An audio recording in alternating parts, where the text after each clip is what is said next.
You have done everything right. Fiber, check. Hydration, check. Exercise, check.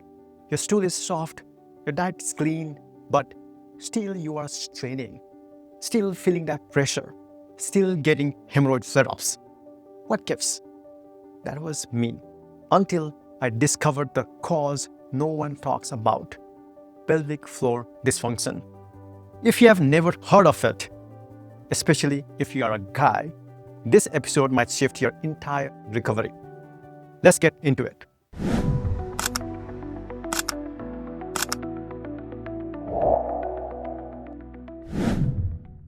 My name is Bimal Maharjan. I am founder of Gutsphere, and more importantly, I have lived this: years of straining, bleeding, flare-ups. We have been taught that hemorrhoids are caused by hard stools and bad bathroom habits. But here is the truth: even the perfect poop can cause a flare-up if your body can't release it properly. The real issue often is not in the poop, it's in the muscles around it. Your pelvic floor is a group of muscles that support your organs and control your bowel movements. And when those muscles are tight, weak, or poorly coordinated, your brain gets the signal: something's not working. Push. That straining, even with soft stool, is what re-triggers hemorrhoids again and again. Pelvic floor dysfunction, or PFD, is when muscles around your rectum, bladder, and pelvis don't relax or contract the right way. It shows up in two big ways. Too tight, your sphincters don't open. That leads to straining, urgency.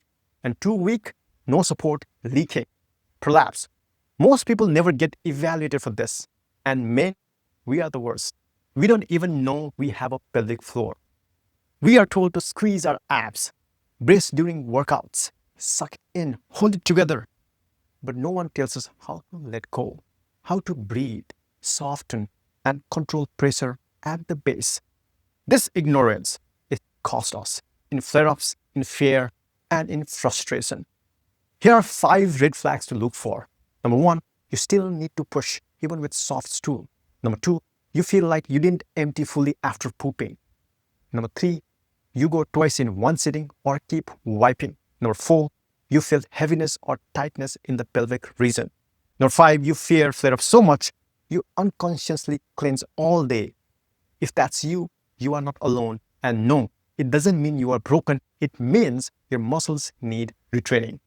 I used to think healing was about food, and turns out it's also about function. Here's what finally helped me. Step 1, breathwork for release. Diaphragmatic breathing, also called belly breathing or 360-degree breathing. Place one hand on your belly, one on your chest. Inhale through your nose, feel your belly expand, and exhale through pursed lips like you're blowing a straw. Aim for 5 to 6 breaths per minute. It calms your nervous system and releases tight pelvic muscles. And step 2, anal sphincter training. Kegels. Basic anal squeeze. Hold for 5 seconds and release. And then elevator Kegels. Squeeze in layers, then slowly release. And quick flex, fast pulse to build urgency control. And here's a pro tip: don't overdo it. More isn't better. Balance matters. And step 3, reverse Kegels for relaxation. Inhale and imagine anus blooming like a flower. Exhale and return to neutral. No force. Pair this with child's pose or happy baby for deeper release. And step 4, toilet time retraining. Sit with feet elevated, no pushing, the soft, relaxed breaths. Visualize your pelvic floor opening on each inhale. This part changed everything for me.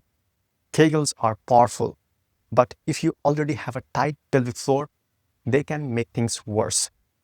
Here's how to know if you are overtraining. Pain or pressure after doing them. Difficulty starting a bowel movement. And increased urgency or discomfort. That's why we always pair Kegels with reverse Kegels, breathwork, movement-based relaxation. And I log my poop satisfaction, pelvic tension, workouts, and symptoms.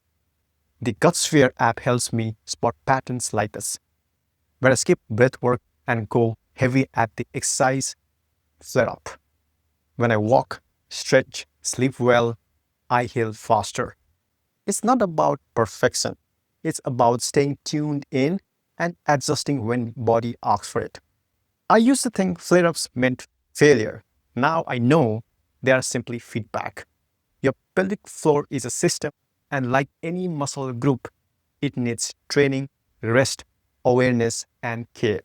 You are definitely not stuck. You are just learning how to use a part of your body no one ever taught you to train.